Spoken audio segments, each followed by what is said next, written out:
Ada sebuah gerobak kayu tua yang menjadi saksi bisu perjalanan waktu. Catnya sudah memudar. Sebel rodanya agak miring, seolah menahan seluruh beban usia dan cerita. Setiap sudutnya menyimpan kenangan, dari goresan-goresan kecil akibat terpaan angin, hingga noda minyak yang menempel di permukaannya.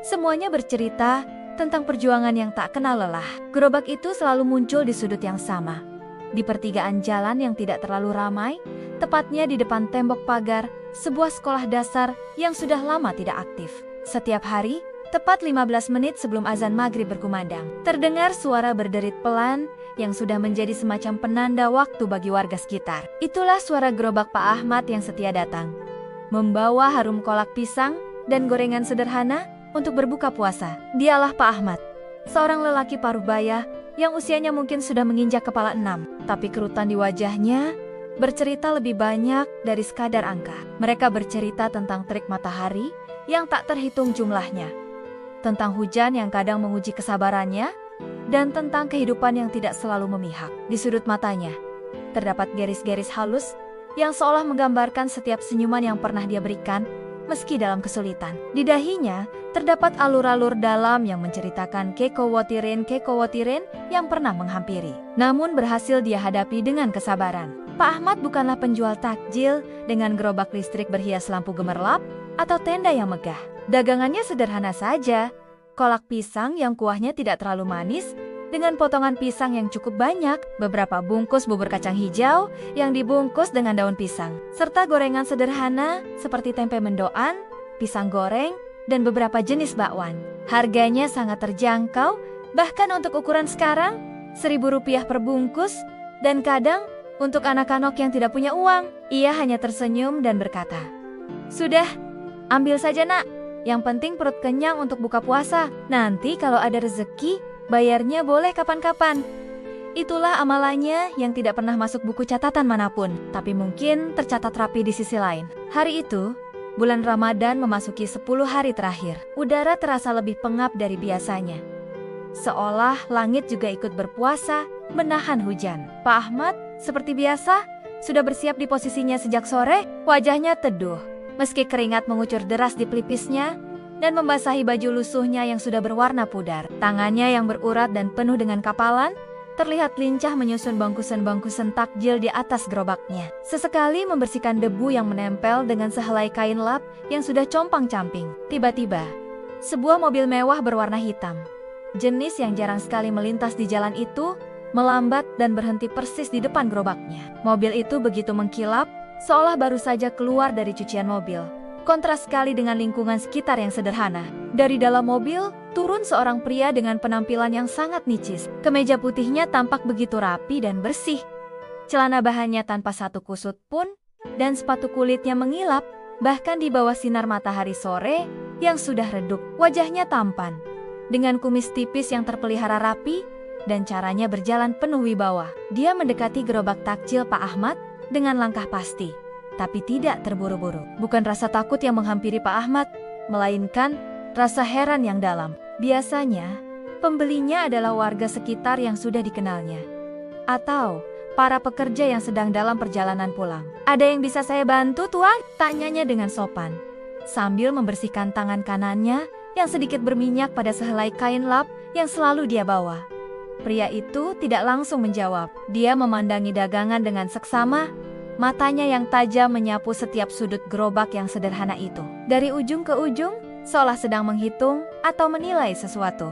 Kemudian, tatapannya berpindah kepada Pak Ahmad sendiri, memperhatikan dari ujung rambutnya yang sudah mulai memutih hingga ke sandal jepitnya yang sudah tua. Lalu, tanpa membeli apapun, dia melontarkan pertanyaan yang menusuk langsung ke relung hati. "Pak, dagangannya sederhana sekali. Dari pagi sampai sore, kira-kira cukup untuk menghidupi keluarga?" Sebagian orang mungkin akan tersinggung atau merasa privasinya diusik, tapi tidak dengan Pak Ahmad.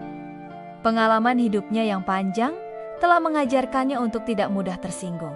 Dia hanya tersenyum, senyum yang sama yang dia berikan pada anak-anak yang mengambil gorengannya tanpa bayar. Sebuah senyum yang tulus, berasal dari hati yang sudah belajar ikhlas. Lalu, keluarlah satu kalimat itu, kalimat yang akan menjadi pembuka pintu takdir yang tidak pernah dia bayangkan. "Dicukupkan, Tuan."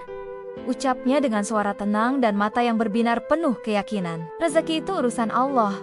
Tugas saya hanya berusaha, bersyukur, dan berbagi. Yang sedikit ini alhamdulillah bisa untuk makan sehari, kadang bisa sedekah ke yang lebih membutuhkan. Lagi pula, bukankah di dalam rezeki yang halal, meski sebutir nasi, ada berkah yang tidak terhitung? Dia mengucapkannya tanpa beban, tanpa niat untuk menggurui. Itu adalah keyakinan yang telah menyatu dengan nadinya, hasil dari puluhan tahun menjalani hidup dengan pasrah dan tawakal yang dalam. Setiap kata keluar dari mulutnya dengan kelembutan yang khas, seolah berasal dari sumber kebijaksanaan yang dalam. Pria itu terdiam sejenak. Matanya, yang sebelumnya terlihat mengkalkulasi dan penuh pertimbangan, kini memandang Pak Ahmad dengan tatapan yang berbeda. Sebuah tatapan yang dalam, penuh renungan. Seolah dia baru saja menemukan mutiara di tumpukan kerikil. Ada sesuatu yang berubah di raut wajahnya. Kekakuan sedikit mengendur, digantikan oleh semacam pengakuan dan rasa hormat. Tanpa mengucapkan sepatah kata pun, pria itu kemudian membeli 10 bungkus bubur kacang hijau dan semua gorengan yang tersisa. Dia membayar dengan selembar uang 50.000 dan berkata, "Simpan saja uang kembalinya, Pak, untuk sedekah." Sebelum pergi, dia menatap Pak Ahmad sekali lagi. Dan kali ini, ada senyum tipis di sudut bibirnya. "Terima kasih, Pak, atas semuanya." Kata-katanya samar, penuh makna yang tidak langsung bisa dipahami. Kemudian dia masuk kembali ke mobil mewahnya dan melaju perlahan, meninggalkan Pak Ahmad yang masih berdiri di sana, bingung tetapi juga merasa tenang. Ada sesuatu tentang pria itu yang membuatnya merasa aneh, tapi juga menimbulkan perasaan damai. Malam harinya, sesuatu yang aneh terjadi. Sebuah mimpi yang begitu jelas dan terasa nyata. Pak Ahmad bermimpi berada di sebuah tempat yang sangat luas, dipenuhi orang-orang yang beribadah dengan wajah-wajah bercahaya. Mereka semua mengenakan pakaian ihram, putih bersih, dan suasana begitu khusyuk. Dia melihat Ka'bah, tetapi dari kejauhan, dan ada suara yang berbisik lembut, "Kesabaranmu akan dibalas dengan kemuliaan." Dia terbangun dengan perasaan damai yang belum pernah dia rasakan sebelumnya. Dan hati kecilnya berkata bahwa pertemuan dengan pria misterius itu bukanlah suatu kebetulan. Keesokan harinya, pria itu kembali. Kali ini, dia tidak datang sendirian. Seorang wanita parubaya dengan kerudung yang sederhana tapi rapi, yang ternyata adalah istrinya, menyertainya. Mereka kembali membeli takjil dalam jumlah banyak. Sang istri memperhatikan setiap gerak-gerik Pak Ahmad. Bagaimana dia melayani pembeli dengan sabar, bagaimana dia tersenyum pada anak-anak, dan bagaimana dia tidak pernah lupa mengucap alhamdulillah untuk setiap recehan yang diterimanya. "Betul, Pak," bisik sang istri kepada suaminya. Matanya berkaca-kaca. Dia seperti orang yang Abah ceritakan. Siapa Abah yang mereka maksud? Pak Ahmad tidak tahu. Dia hanya merasa bahwa ada sesuatu yang besar sedang mengintai di balik semua kejadian ini. Kehidupan yang biasanya tenang dan datar, tiba-tiba diwarnai dengan misteri dan getaran-getaran energi asing yang membuat hatinya berdebar-debar. Bukan karena takut, tetapi karena sebuah firasat. Firasat bahwa sesuatu yang besar akan segera terjadi dalam hidupnya. Hari-hari berikutnya, pria itu datang secara rutin, selalu di waktu yang sama. Dia tidak hanya membeli, tetapi mulai mengajak Pak Ahmad mengobrol. Pertanyaannya semakin dalam, menyentuh soal kehidupan pribadi, keluarga, dan impian terdalam Pak Ahmad yang tidak pernah dia ceritakan pada siapapun. Hingga pada suatu sore, di saat langit berwarna jingga keemasan dan angin bertiup sepoi-sepoi membawa hawa sejuk, pria itu datang dengan ekspresi yang sangat serius. Dia meminta Pak Ahmad untuk duduk sebentar di kursi plastik kecil yang biasa Pak Ahmad pakai. Suasana saat itu terasa berbeda, lebih hikmat dari biasanya. Pak Ahmad, mulutnya, suaranya rendah, namun terasa sangat berat. Seolah setiap kata punya makna yang dalam. "Pertemuan kita bukanlah suatu kebetulan. Kata-kata Bapak minggu lalu, kata-kata tentang cukup dan berkah, telah mengingatkan saya dan keluarga pada sesuatu yang sangat berharga, sesuatu yang telah lama kami cari." Dia mengambil napas dalam-dalam, menatap langsung ke mata Pak Ahmad dengan intensitas yang membuat Pak Ahmad sedikit tertegun. "Bapak mungkin tidak akan percaya," lanjut pria itu, "tapi saya dan istri telah berkeliling mencari seseorang dengan ketulusan hati seperti Bapak. Dan kami yakin Bapak adalah orangnya." Pak Ahmad hanya bisa diam, jantungnya berdebar kencang. Pikirannya melayang kemana-mana. Apa yang sebenarnya terjadi? Siapa pria ini sebenarnya? Dan mengapa Dia begitu tertarik dengan kehidupan sederhana seorang penjual takjil. Besok, lanjut pria itu dengan suara yang semakin lembut tapi penuh keyakinan. Saya akan menjemput Bapak. Saya ingin mengajak Bapak ke suatu tempat untuk memperkenalkan Bapak pada seseorang dan untuk membicarakan sebuah penawaran. Penawaran apa, Tuan? Tanya Pak Ahmad. Suaranya bergetar penuh tanda tanya. Tangannya yang biasanya mantap membungkus takjil kini gemetar ringan. Pria itu tersenyum. Senyum yang hangat dan tulus untuk pertama kalinya. Sebuah penawaran yang insya Allah akan mengubah hidup Bapak. Sebuah penawaran untuk pergi ke Tanah Suci.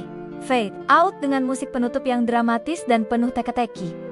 Narator suara berbisik, menggoda, Tanah Suci? Apakah maksudnya? Akankah Pak Ahmad, penjual takjil sederhana yang hidupnya hanya bercokol di sudut jalan itu, benar-benar diberi kesempatan untuk menapakkan kaki di Baitullah? Siapakah sebenarnya pria misterius ini? Dan siapakah Habah yang mereka cari? Mengapa keluarga ini begitu terobsesi mencari orang dengan ketulusan hati? Apa hubungannya dengan kata-kata sederhana Pak Ahmad tentang rasa cukup dan bersyukur? Semua pertanyaan ini menggantung di udara, menciptakan teka-teki yang semakin dalam. Jawaban dari semua misteri ini akan terungkap dalam part 2 dari kisah yang menakjubkan ini. Sebuah kisah yang membuktikan bahwa kadang-kadang mukjizat itu datang dari tempat yang paling tidak terduga. Dari sudut jalan yang sederhana, dari gerobak tua yang berderit, dan dari hati yang tulus yang selalu bersyukur. Jangan sampai terlewat saudara-saudaraku. Like, subscribe, dan nyalakan lonceng notifikasinya, karena kisah ini baru saja dimulai. Perjalanan spiritual yang menakjubkan sedang menanti Pak Ahmad, dan kalian semua akan menjadi saksi bagaimana takdir seseorang bisa berubah hanya karena satu kalimat yang diucapkan dengan ketulusan hati. Sampai jumpa di part kedua.